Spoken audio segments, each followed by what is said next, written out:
The child could have died.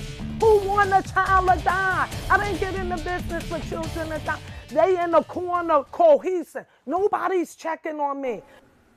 A Chester daycare owner speaking exclusively with 8 News tonight after a child wandered from her facility in February. You're watching 8 News at 6. I'm Eric Phillips. And I'm Heather Hope in for Deanna tonight. This incident sparking questions from the community and concern from state officials. In tonight's Taking Action investigation, 8 News reporter Roland Wilson questioned the daycare owner about these concerns. She's joining us now live in studio with what more this owner had to say. Sounds like she had quite a bit to say. That's true, Eric. Heather, it has been nearly a year since Monique Ede opened Fortress of God Childcare nearly a year ago. Since then, she's received several violations from state inspectors, one of which happened after a child wandered off from her facility.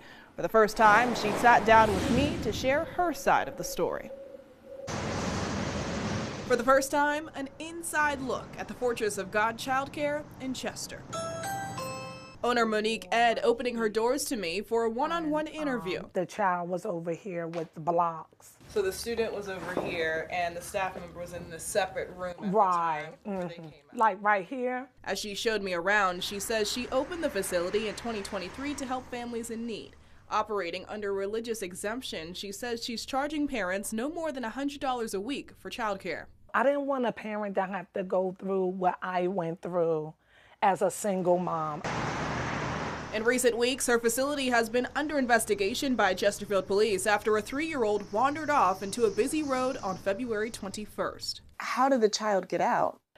Well, nobody realized that he can open 3 doors. So was that child supervised when he left the facility? No. According to inspection records from the Department of Social Services, a 17-year-old was alone watching 4 preschoolers before he left the student unsupervised for approximately 6 minutes. That's when the 3-year-old wandered outside into a busy road before a driver saved the child. He went from here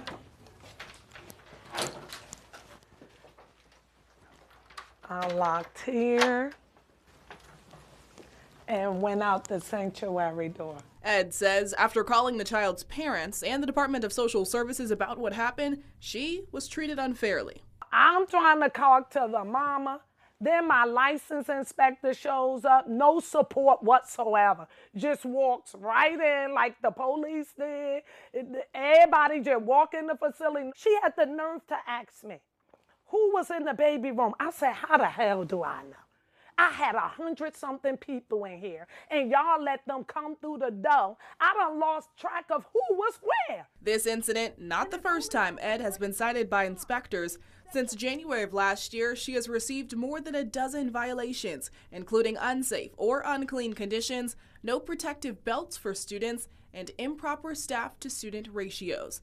The Virginia Department of Education recently sent this letter to Ed notifying her of their intent to revoke her religious exempt license due to the serious or persistent violations. Are you going to keep your doors open? I'm keeping my doors open because they ain't the ones that helped me get it. It was the Lord's doing. Looking back over the past year, do you have any regrets? None. I would do it all over again.